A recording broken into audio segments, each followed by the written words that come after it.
Yeah, it's kind of crazy because like San Diego's a trip because it's not really set up for the arts. It's more like a for tourism, and I think that like there's not a big so there's not a supportive all ages kind of element in San Diego. So when I was a kid, it was always like weird, just weird ass shows, house parties, shows on top of like parking structures.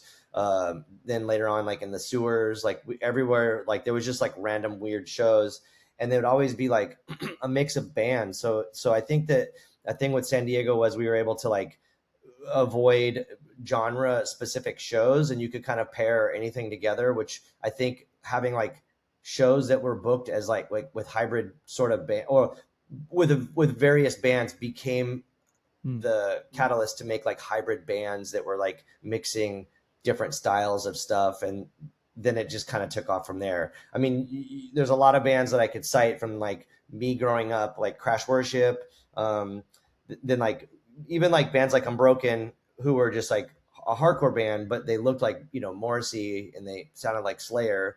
Like that's just a weird trip, a mix of stuff. But I would always like when I started playing music, like we'd be playing with like a funk band, and then like Jello Biafra would be giving a lecture, or just like such a weird variety of stuff. And then that just opened the doors to like not doing like typical hardcore or typical punk or typical metal. It was like you could just kind of do whatever you wanted.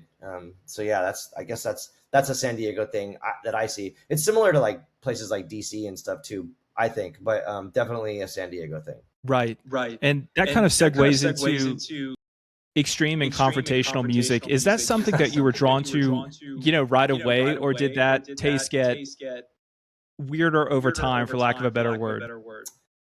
So man, that's a good question, because I feel like when you say confrontational, it seems like it's inherently like maybe not like nihilistic, but kind of maybe violent or just like negative. And so I don't know if I would say I know a lot of the stuff, like especially like the Locust and stuff, has been like seemingly confrontational, but I think it comes from a different place. It comes from a place of progression, a place of love, and a place of like, I don't know, like like we didn't want to be.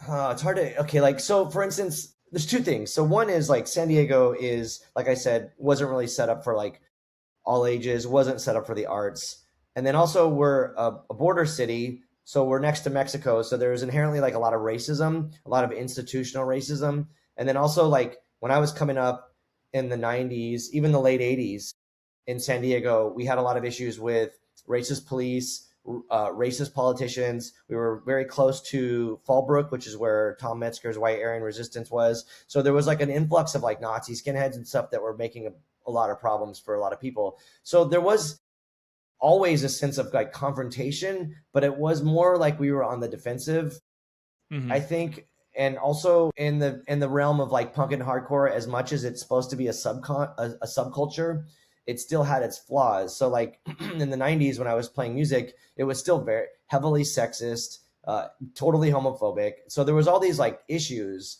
that consciously and subconsciously, a lot of the bands that I was in and my friends' bands were trying to kind of combat that and be more inclusive of people, marginalized people that were seemingly getting like, or not represented as much in like the sort of music scene, I guess. So those things happened, and it stuck, because I mean, still look at, we're in 2026 and it's still fucking stupid sometimes. And like any, it's a microcosm of like a subculture is a microcosm of the larger picture of mainstream, but maybe just has like better taste in art or something, but it still has all of the like flaws. And so I think we're just like still being combative, or whatever term we want to use, to an extent, because we're trying to like do something that's meant to include everybody, except the oppressor, and who is that? Take your pick. I mean, it could be the jock, or it could be the cop, it could be your parents, it could be whatever, whatever it is. So yeah, I think that like that sense of like maybe aggression or something is just it's like the fight or flight reaction. It's just like like make a blast beat and like do this, fucking grindy, weird sound and like do a thing, because it's how you feel in your brain and in your heart, and that's the only way you know how to react to express these things that are like maybe not easy to put out in words or something, so I think that that's where that comes from.